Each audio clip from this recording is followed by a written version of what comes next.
kasawi, kamusta na po kayong lahat? Naway nasa mabuti kayong kalagayan at mag-iingat kayo palagi mga kasawi. Ang ganda ng ating tatalakayin ngayong umaga dahil tungkol pa rin ito sa magkarelasyon mga kasawi.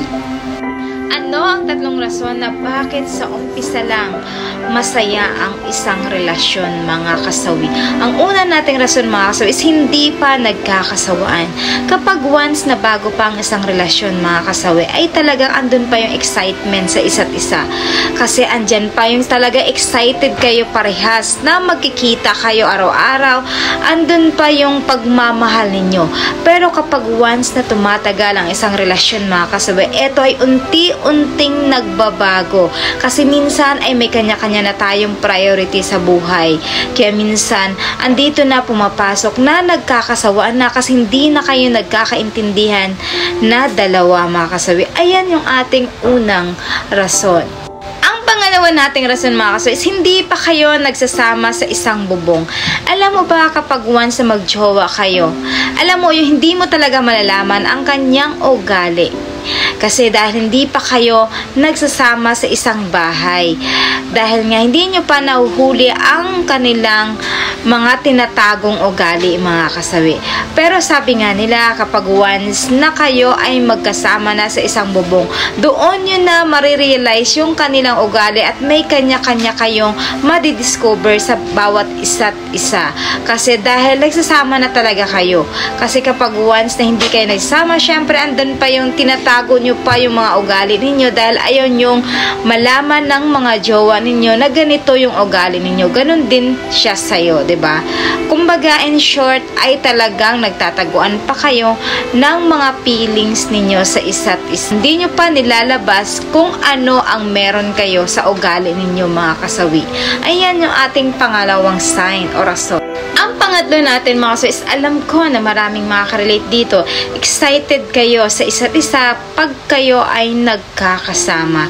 Syempre kapag once na dalaga at binata pa kayo, alam nyo yung patago minsan na inyong relasyon na talaga naman kapag once na kayo ay magkikita mga kasawi, sobrang pananabik at excited kayo na magkasama kayo, na magbanding kayo, na magjowa kasi hindi pa kayo nagsasama, diba? So andyan pa talaga yung feelings na sobrang sarap sa pakiramdam kapag once na kasama mo yung taong mahal mo. Kasi hindi pa tumatagal ang inyong relasyon mga kasawi. Kaya nga 'di ba sabi nga nila kapag sa umpisa ay napakasarap ito, pero kapag nasa huli na mga kasawi ay baliwala ka na sa kanya. Kasi dahil andun na papasok na nagsasawa na rin siya sa'yo dahil sa araw-araw na kayong magkasama. So ayan yung ating pangatlong rason.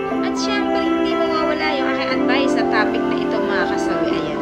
Sa lahat naman talaga ng isang relasyon, bibihira na talaga yung nag-i-stay. Bibihira na yung tumatagal at bibihira na rin nag-i-stay yung feelings ninyo sa isa't isa. Minsan kasi kapag once sa tumatagal ang relasyon ay unti-unti itong nawawala dahil meron ng hinahanap na iba. Diba? So sa mga ganitong senaryo mga kasawi, mas maganda na talagang dapat i-maintain ninyo yung pagmamahal ninyo sa isa't isa. Hindi lang matatawag na sa una lang umpisa na nagmamahalan kayo, sa una lang masarap, sa huli na is baliwala na kayo sa isa't isa. Kasi nga dahil meron ka ng tinatawag na kapalit sa puso mo. Kaya minsan sa una lang parang sobrang comfort mo sa taong mahal mo, pero kapag once na meron kang pinagpalit sa kanya, dito na papaloob na talagang baliwala na lang sa'yo yung effort ng taong minamahal mo. So, yan lang yung aking advice mga kasawi. Maraming salamat sa patuloy na pagsuporta ninyo sa akin, sa walang sawang pag-share, pag-comment at pagre-react. Sa mga hindi pa po nakapag-subscribe mga kasawi, pwede na kayo mag-subscribe, pwede na kayo mag-follow para updated kayo sa topic ko araw-araw. At maraming salamat din po mga kasawi sa mga nagpi-PM sa akin, at pasensya na din po dahil minsan hindi po talaga ako nakapag-reply sa iba dahil sobrang dami nyo po ang nagpi-PM sa akin. Pero kapag may chance po naman, alam nyo naman na nagre-reply talaga ako. Maraming salamat mga kasawi. Bye!